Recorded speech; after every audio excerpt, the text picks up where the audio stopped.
Hello, friends and family. This is Family Time 97, and we're talking about teamwork. This falls under the relationship skills component of our social emotional learning competencies. In class, we're going to just discuss first, what is a team? Because a team is different than a group. It's a certain type of group. We belong to a lot of different groups. We have social groups.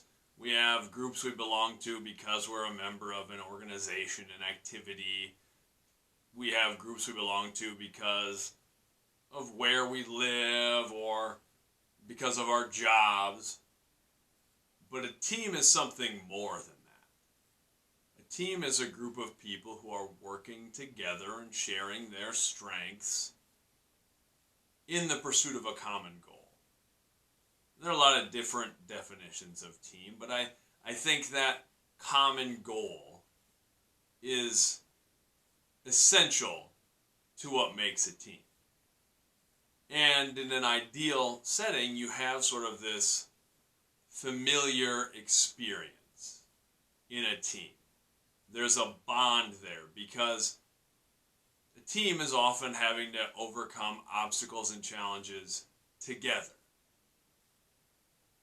With that, we're going to talk about how teams benefit from a diversity of skills and strengths and personalities.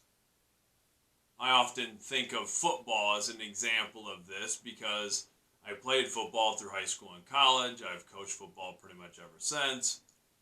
Football, even to an outside observer who maybe doesn't understand a lot about the game, is a pretty good example of the combination of diverse skills. The offensive linemen and the wide receivers typically have sort of different body types and different skill sets. Quarterbacks, the running backs, all the defensive players, defensive linemen, and cornerbacks, they're doing different things.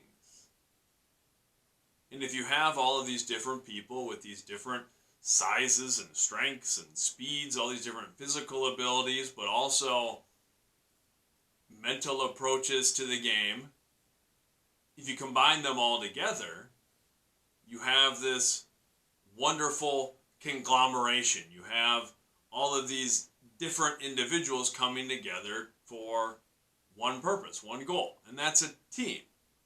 We could look at a lot of other sports that same way, but it kind of makes sense to me in football. You can have all of these different skill sets. And a team, a football team, for instance, probably wouldn't be very successful if everyone on the team was a lineman. You didn't maybe have somebody who was very skilled at running the ball, catching the ball, that sort of thing. On the flip side, a team full of running backs probably wouldn't be very successful if you didn't have the big guys up front to block. That diversity of skills and abilities and interests is essential to the team. I think that's true of any team. We need not people pulling in different directions, but people offering different thoughts, different strengths, bringing something to the table that fills gaps. Any relationship that is strong, that you could maybe consider a team, even an individual relationship between friends or a romantic relationship, ideally, you fill each other's gaps. You bring different strengths and interests to the table, and they help elevate both parties. In a team, you help elevate everyone by what you bring to the table and what you fill in, the gaps that you're able to fill. The other thing we're going to talk about is how we provide constructive feedback to our team members. That's an essential part of an effective, of a successful team, is being able to coach each other up, being able to deliver that feedback in a way that is constructive, that builds people up and doesn't tear them down.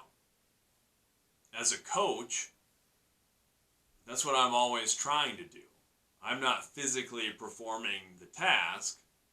I'm trying to get the most out of the athletes, and I'm trying to do so in a way that elevates, that doesn't tear them down. It's part of my job to point out what we need to do better, but I need to do that in a way that is elevated. I think a great way to do that is to highlight when things go well.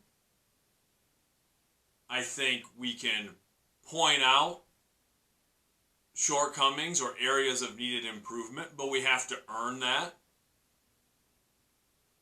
We have to do it in a dignified way, in a way that is respectful. I think that's important. And there's a lot more that can be said about that, but that's one thing we're going to discuss in class. And kind of on that same note, I want us to consider how we can show grace or good sportsmanship, we often call it in athletics, in success and failure. How to be dignified when we win and we don't gloat and showboat and don't rub it in, and how we do the same thing even when things don't go our way. Because that is a big part of any team endeavor. It's one of the things that makes a team. If you're doing something difficult together, that's what strengthens that bond. And sometimes that's having failures and having struggles. And we need to be able to face our challenges and our struggles and not let those things tear us down and tear our team apart. It happens. It happens all the time. We see teams divided when things aren't going well. Those are the things we're going to talk about. I think they're important. I'm referring a couple times here to sports teams, but it doesn't need to be that. That's an easy example, but as I mentioned, it could be any relationship. It could be a group of friends if you're doing something together and you have sort of a common goal. To me, the idea of a team is just that step beyond a group. We're not just a collection of individuals. We're something more. We become a collective. And that can be a family. That can be a friend group. That can be a work group, a work team. That's your job. We're united and we're going to elevate each other. So we have to consider how we can be good teammates, and whether we're in an assigned leadership role or not, whether you're a team captain or a manager in a business setting, whatever it is, that doesn't matter. How do we lead? How do we help elevate the team? That's it. That's what we're talking about this week. Have a great week. Focus on what we contribute to our teams. Much love.